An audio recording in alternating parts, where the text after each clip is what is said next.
And now we have with us Mr. Ramli Ghaffoor, a leader in the apparel as well as the tourism industry. And you are currently serving as the director and CEO of Uga Escapes. Thank you so much for joining us. So my first question to you is going to be just straight off the top of my head.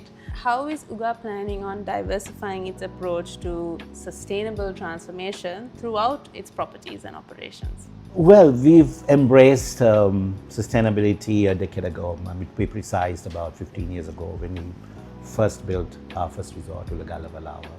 Today we see a growing trend towards transformation of commitments, towards carbon neutralization, low carbon economies, and also specifically towards ESG as well, environment, social governance. Also last year we've launched our online platform. We call it the Key Sustainability Performance Indicator, or where we're tracking we're measuring actually our energy consumption, our water consumption, waste management, our CSR performance, and even other socio-economic parameters, which I believe will pave the way for a smoother transition into an ESG framework. And also, we've diversified our sustainability. We've looked at 3 pillars, specifically water, women, and wildlife. When it comes to water, we're doing a lot of water purification projects. We've now completed, I think, our 8th project. Especially we are focusing in the district of Anuradhapura, where, as you know, I mean, CKD, chronic kidney disease, is very prevalent. It's a big challenge. Access to clean drinking water is a huge problem. So we've looked at that area. So we've completed these projects where we have reverse RO plants, reverse osmosis plants, where we treat the water and then of course provide it. It's free of charge to the community. We do the project, we implement the project, we hand it over to the community. And of course, when it comes to women, well, I mean, the industry as well as us, we see a huge gender gap.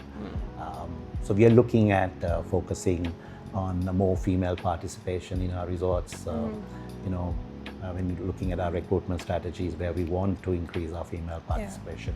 Now, of course, when it comes to wildlife, you know, we are located in some instances, specifically Chenahatsinyala and Ulagala, in sort of eco-sensitive areas. So we're looking at improving our conservation through, you know, education, wildlife education, and habitat protection, and on so on.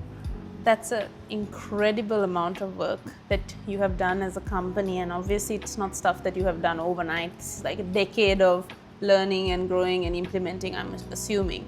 But when you look at the industry as large, if there was something that is imperative that the industry can look at Uga and say, okay, out of everything they have done, this is the most important thing for us to apply now. Like when you look at the industry, I'm sure you can pick a few things from Uga's experience in the past and say, you guys need to focus on implementing this ASAP.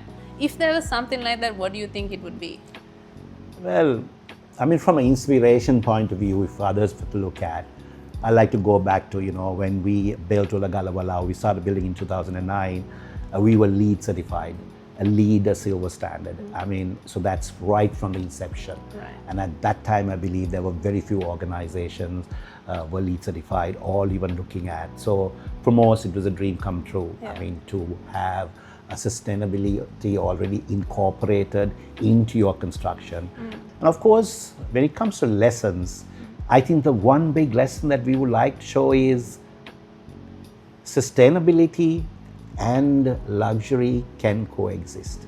You said something very interesting just a few seconds ago. You said that luxury and sustainability can essentially be part of the same coin, 2 sides of the same coin. And it's interesting to me because I think most people believe that if you're going to stay at a sustainable eco resort, it's going to be an uncomfortable stay, or that, like, you know, you're not, or if you're a business, and if you want to include eco practices or be sustainable, suddenly there's this idea like, oh, now we're not going to make enough money because our hotel is not comfortable enough for people to come and stay. There's this ideology. Can you just talk a little bit about that and maybe tell us about why that's not the case? Definitely not the case. I mean, if you look at it, we've been doing it for over the years, and to be sustainable does not mean you're incurring additional cost. It's just part of your operation. It's part of your ethos of doing business, how you want to engage. So to be sustainable does not mean you're incurring additional costs. So I think to even anybody to think a sustainable operations costs more money is not the case. In fact, it might be even the other way around. I did mention about sourcing locally.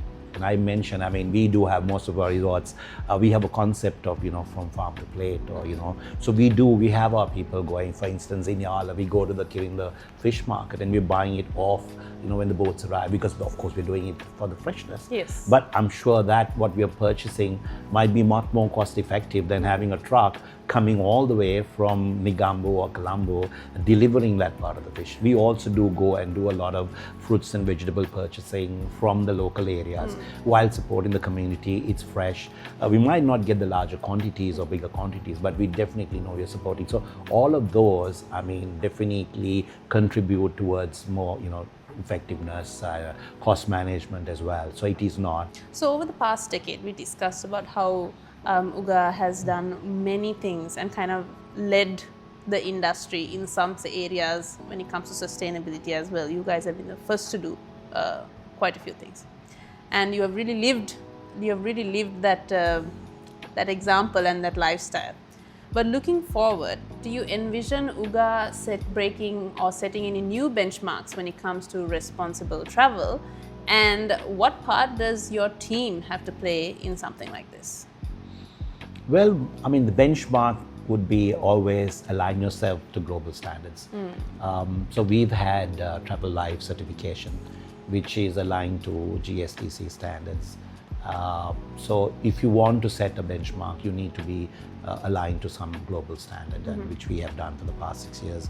And the last round when we did our renewal, we were gold certified. So first thing is to benchmark yourselves, to aspire to become better. And even the Travel Life certification has evolved. The first time when we got, the criteria was different.